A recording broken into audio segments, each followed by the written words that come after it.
What's up, Star Wars fans? My name is Prince, and I'm an urban acolyte. And in this episode of Star Wars Chats, I'm going to take a look at some potentially leaked information from Star Wars The Last Jedi. So, this episode could get into spoiler information.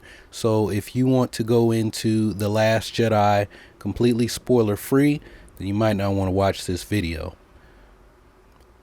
All right, you guys have been warned. So I'm going to move forward. So no crying in the comments that I might have ruined the movie for you. And I'm going to say before I get into this that I don't believe any of these spoilers, and I'll say why once I get through. Okay, so all of this stuff appeared over on 4chan, and it was collected by cosmicbooknews.com. Anyway, these leaks allegedly came from a disgruntled Lucasfilm employee who was fired from the marketing department. I'm not sure if I believe that, but anyway, what this person says is that when Luke meets Rey in The Last Jedi, he's going to tell her how the Force brought her to him. Rey's parents were afraid of her abilities, and Rey is told after a couple of scenes that she was born out of necessity, that this balance will continue forever with the Force, since the beginning all the way to Anakin and now her, meaning Rey. Luke trains Rey, but tells her that after Snoke is defeated, they will cease to fight and will not continue the Jedi Order.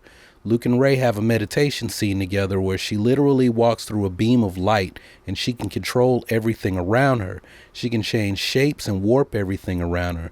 And Luke tells her that she will be even more powerful than Yoda. And Rey doesn't know who Yoda is. Rey also battles a creature that Luke claims is filled with evil intent and has been threatening the Porgs, the creatures who are the keepers of Ahch-To. Rey defeats this creature only to see that it becomes a ghost of Anakin. Basically, Luke has tried to push Rey emotionally in every direction on the island in order to wake her full potential quickly. Luke wants Snoke gone now. It's made clear that Luke is not happy with what Snoke did to Ben or Kylo Ren and will do anything to make Rey become stronger quickly to destroy him. We get a flashback with Anakin at Luke's school and everything is destroyed. Luke sees young Ben and says, "I don't want to kill you, but your life is in my hands now." We learn later that Luke knew someone else would come along to balance things out with Ben, so he left to get answers as to why the Jedi always fall. Luke used the Force to shut R2 down until this person was found.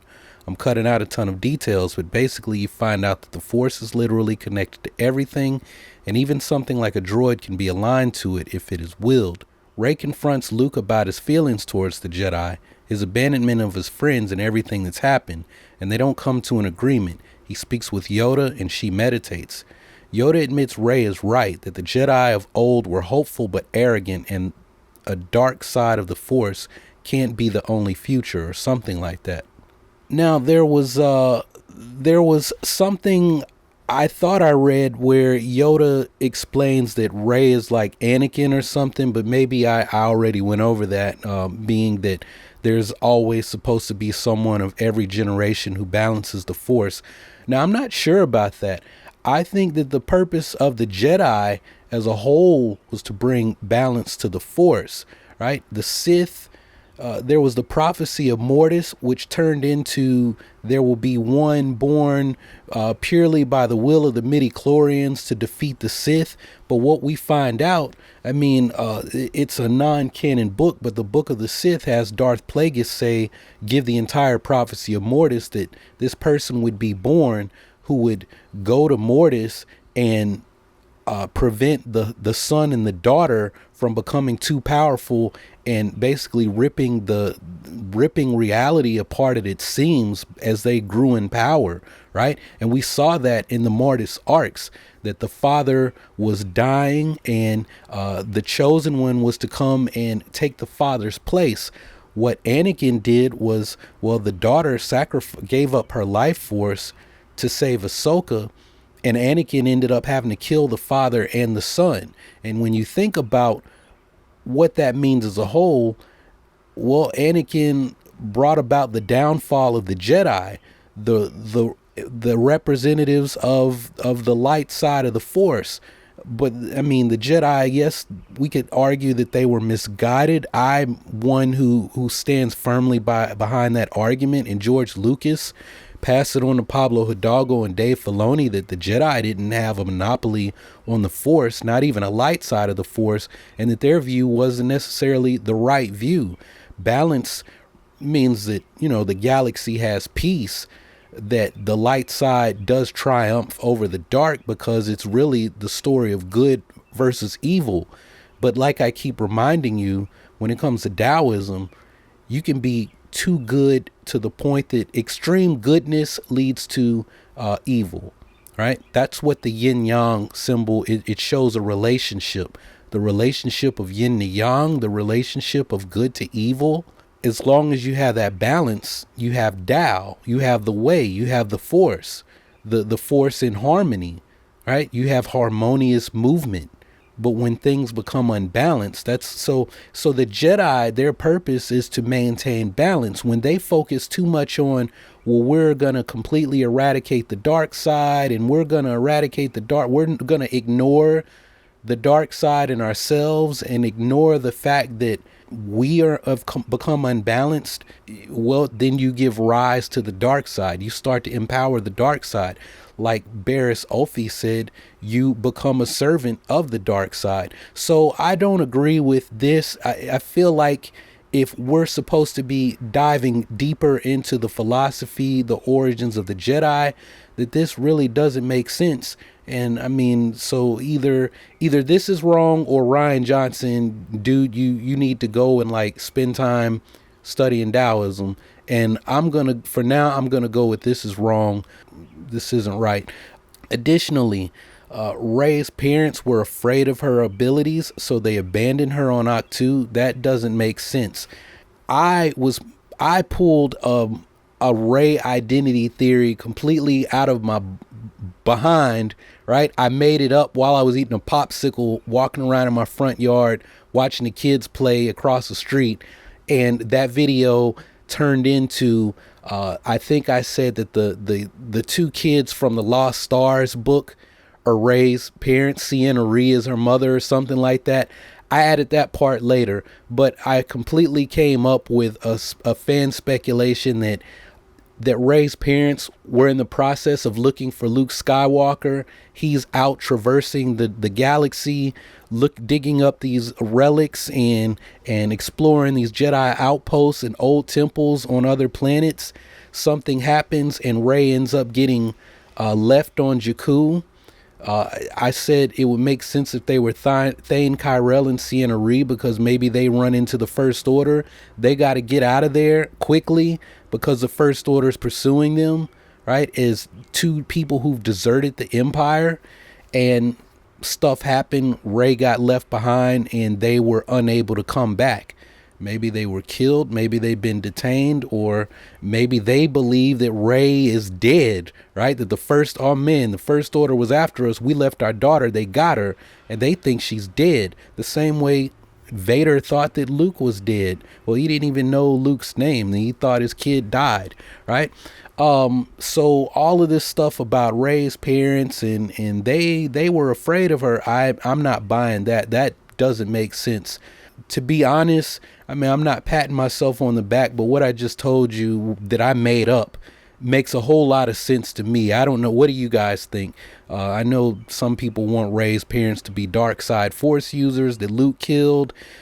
You know, that would make sense why they're not coming back, is they're dead. But we're going to find out who Rey's parents are pretty early in the movie so that we can move on beyond that. And as part of Rey's hero's journey, there's reconciliation with the father as part of the hero's journey. My big sister Trisha Barr wants me to read a book on the heroine's journey before I talk more about Rey. So possibly in the heroine's journey, there's reconciliation with the mother, which I would like to see. The only thing is that in Rey's vision in the Force Awakens novel, when we see her as a little girl and the ship and everything in the movie, in the novel, it says, "Sweetheart, I'm coming back for you." And that was based on an older version of the script. And Pablo Hidalgo said that that line was said by her father. So when when Daisy Ridley says that she thought it was apparent who Rey's parents are in the movie, I'm starting to wonder if they actually filmed that scene and it got removed later, just like Finn's lightsaber scenes got removed. It's possible that Rey's parents were in her vision in an older version of the movie that didn't make the final cut. And Daisy Ridley's remembering that older version the same way that I remember videos that I recorded and didn't upload. And then I say, well, guys, you know that I said such and such. And people say, no, Prince, you never said that. And I did, but the video you guys never saw the video. The same way Rey's parents may have been in The Force Awakens, but it didn't make the final cut, right? We wanted to preserve that mystery. Let's drag that out a little while longer. Let's have people keeping the internet lit up. Who are Rey's parents? Where does she come from? Who is she? As we move into The Last Jedi, Rey's got to discover who she is. I think that she is like Anakin in a sense. I think that she is going to be the one to bring balance to the Force, but it's not because she's a chosen one, the new chosen one. She's not a reincarnation of the first Jedi.